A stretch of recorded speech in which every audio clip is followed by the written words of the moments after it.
नमस्कार. आज मंगळवार 30 जुलै 2024. टेक्निकल फंडा देव दीक्षित या आपल्या यूट्यूब चॅनलवर तुम्हा सर्वांचं स्वागत आहे. व्हिडिओमध्ये पुढे जाण्याआधी आपल्या गंमत जगण्याच्या या चॅनलला सबस्क्राईब करा आणि हा व्हिडिओ कुठेही स्किप करू नका व तुमच्या सर्व संपर्कांना हा व्हिडिओ नक्की शेअर करा. चला तर मग लाडक्या बहिणींच्या योजनेचे अपडेट देणारा हा व्हिडिओ सुरू करूया. तर बघा मित्रांनो, मुख्यमंत्री माझी लाडकी बहीण या योजनेचे जवळपास 90% महिलांचे अर्ज भरून झालेले आहेत. भरलेल्या अर्जांची संख्या आता 1 कोटींच्या वर गेलेली आहे आणि आता पात्र लाभार्थी महिलांच्या याद्या देखील प्रसिद्ध होत असून आतापर्यंत 3 याद्या प्रसिद्ध झाल्या आहेत. या याद्या जिल्हानिहाय प्रसिद्ध होत असून आता तुम्ही पात्र आहात की तुमचा अर्ज बाद झालेला आहे आणि तुम्ही पात्र असाल तर पैसे केव्हा भेटणार आणि अपात्र असाल तर मग तुम्हाला पैसे मिळणारच नाहीत का? आणि या याद्या कुठे आणि कशा कधी पाहायला मिळणार या व अशाच प्रश्नांची उत्तरं आज या व्हिडिओतून आम्ही तुम्हाला देण्याचा प्रयत्न करणार आहोत.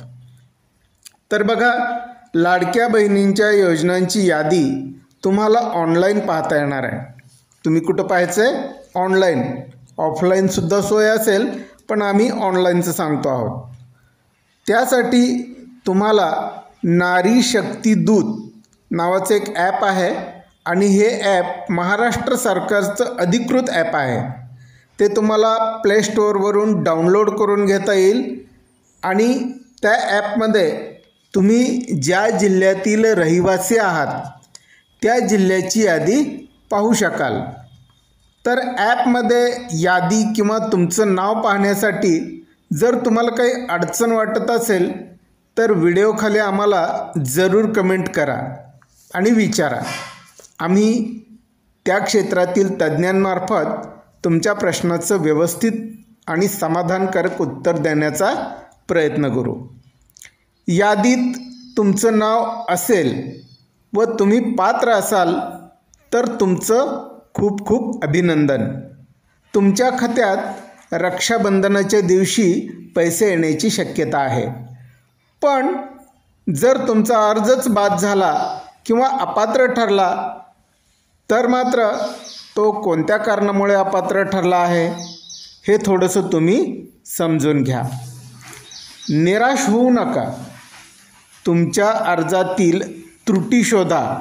कशामुळे तुमचा अर्ज बाद झाला आहे हे पहा. कागदपत्र अपूर्ण आहेत की शासनाच्या हमीपत्रावरील अटी आणि शर्तीचा भंग झाला आहे, नेमकं काय झालं आहे हे तुम्ही पहा. दोन्हीपैकी कोणतीही अडचण असेल तरी घाबरू नका, थोडं शांत राहा. कारण ज्यांचे अर्ज बाद झालेले आहेत त्या सर्व बहिणींना पुन्हा अर्ज भरण्यासाठी सरकार दुसरी एक संधी देत आहे. त्यामुळे दुसऱ्या वेळेस तुम्ही योग्य पद्धतीने अर्ज भरा आणि सबमिट करा. आणि सरकारने बऱ्याच नियम व अटी एकतर शिथिल केल्या आहेत किंवा काढून टाकल्या आहेत, हे तुम्ही लक्षात असू द्या. आणि आणखी एक अत्यंत महत्त्वाची गोष्ट तुम्हाला सांगायची आहे की ही जी गोष्ट सहसा इतर कोणी सांगत नाही आणि ती गोष्ट म्हणजे दुसऱ्या वेळेस जर तुमचा अर्ज चुकला किंवा बाद झाला तर काय करायचं? तुम्ही अर्जच भरू शकणार नाहीत ना. तर त्यासाठी आम्ही तुमच्यासाठी ही गोष्ट सांगतो आहोत. ज्या महिलांचे दुर्दैवानं दोन्ही वेळा अर्ज बाद होतील त्यांनी कमेंटमध्ये आम्हाला फक्त शेवटी अर्ज कसा भरावा एवढंच लिहायचं आहे आणि कमेंट करायची आहे. आम्ही तज्ज्ञांमार्फत लगेच त्याचं उत्तर देणार आहोत. तेव्हा सर्व लाडक्या बहिणींचं परत एकदा खूप खूप अभिनंदन. कारण यावेळचं रक्षाबंधन आहे एकदम खास आणि अद्भुत. कारण खुद्द मुख्यमंत्र्यांनी आपल्या लाडक्या बहिणीला रक्षाबंधनाची 1,500 रुपयांची ओवाळणी देण्याची तयारी ठेवली आहे. तेव्हा चला तर मग आजचा हा व्हिडिओ तुम्हाला कसा वाटला आम्हाला नक्की सांगा. सर्वांना हा व्हिडिओ शेअर करायला विसरू नका.